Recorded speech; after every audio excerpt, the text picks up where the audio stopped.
ಮೊದಲನೇ ಬಾರಿಗೆ ನನ್ನದಲ್ಲದ ಒಂದು ಪ್ರೆಸ್ ಕಾನ್ಫರೆನ್ಸ್ ಅಲ್ಲಿ ನಾನು ಕೂತಿರೋದು. ಆದ್ರೆ ಖುಷಿ ಏನಂತ ಹೇಳಿದ್ರೆ ಇದು ನನ್ನದಲ್ಲದ ಅಂತ ಹೇಳಕ್ಕಾಗಲ್ಲ, ನನಗೆ ತುಂಬಾ ಬೇಕಾದ ನನ್ನ ಗಂಡನ ಸಿನಿಮಾ. ತುಂಬಾ ತುಂಬಾ ಖುಷಿ ಆಗ್ತಾ ಇದೆ.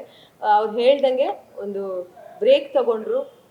ಅವರಿಗೆ ಫ್ಯಾಮಿಲಿ ಫಸ್ಟ್ ಬರುತ್ತೆ ಅಂತ ಹೇಳ್ತಾನೆ ಇದ್ರು. ಬಟ್ ಅದು ಈ ರೀತಿ ಅವ್ರು ಪ್ರೂವ್ ಮಾಡ್ತಾರೆ ಅಂತ ನಾನು ಅನ್ಕೊಂಡಿರ್ಲಿಲ್ಲ. ಯಾವಾಗಲೂ ಹೇಳ್ತಾ ಇದ್ರು, ನನ್ನ ಮದುವೆ ಆದ್ಮೇಲೆ I will take a break, ನನಗೆ I will give that time. ನಾನೀಗ ನನ್ನ ಮಗು ಆಗಲಿ ನನ್ನ ಹೆಂಡತಿಗಾಗಲಿ ನಾನು ಟೈಮ್ ಕೊಡ್ತೀನಿ ಅಂತ. ಸುಮ್ಮನೆ ಹೇಳ್ತಿದ್ದಾರೆ, ಲವ್ ಮಾಡಬೇಕಾದ್ರೆ ಎಲ್ಲ ಹುಡುಗರು ಮಾತಾಡ್ತಾರಲ್ವ, ನಾನು ಹಿಂಗೆ ಅಷ್ಟು ಟೈಮ್ ಕೊಡ್ತೀನಿ ಇಷ್ಟು ಟೈಮ್ ಕೊಡ್ತೀನಿ ಆ ಥರ ಏನೋ ಹೇಳ್ತಿದ್ದಾರೆ ಅಂತ ಅಂದ್ಕೊಂಡೆ. ಬಟ್ ಜೆನ್ವಿನ್ ಆಗಿ ಅದನ್ನು ಪ್ರೂವ್ ಮಾಡ್ತಾರೆ ಅಂತ ನಾನು ಅಂದ್ಕೊಂಡಿರಲಿಲ್ಲ. ನಿಜವಾಗ್ಲೂ ಮದುವೆ ನಂತರ ಒಂದೂವರೆ ವರ್ಷ ನನ್ನ ಪ್ರೆಗ್ನೆನ್ಸಿಯಲ್ಲಿ ಕಂಪ್ಲೀಟ್ 9 ತಿಂಗಳು ಅವರೇ ನನಗೆ ಅಡುಗೆ ಮಾಡಿ ಊಟ ಮಾಡಿಸಿದ್ರು.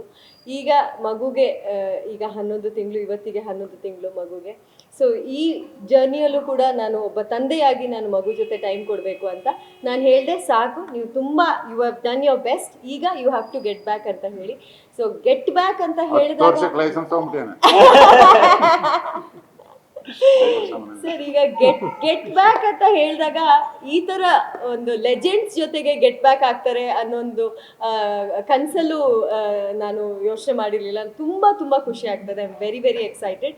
Yogaraj Bhat sir, V Harikrishna sir, ನಮ್ಮ ಕನ್ನಡ ಇಂಡಸ್ಟ್ರಿಯ ಒಂದು ಲೆಜೆಂಡ್ಸ್ ಅಂತ ನಾನು ಆಗಲೇ ಹೇಳಿದೆ. ನಮ್ಮ ಕನ್ನಡ ಇಂಡಸ್ಟ್ರಿಯನ್ನು ಅದು ಬೇರೆ ಮಟ್ಟಕ್ಕೆ ತಗೊಂಡು ಹೋದಂಥ legends sir.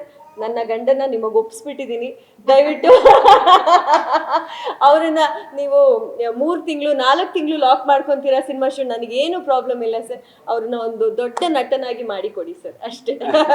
Thank you sir.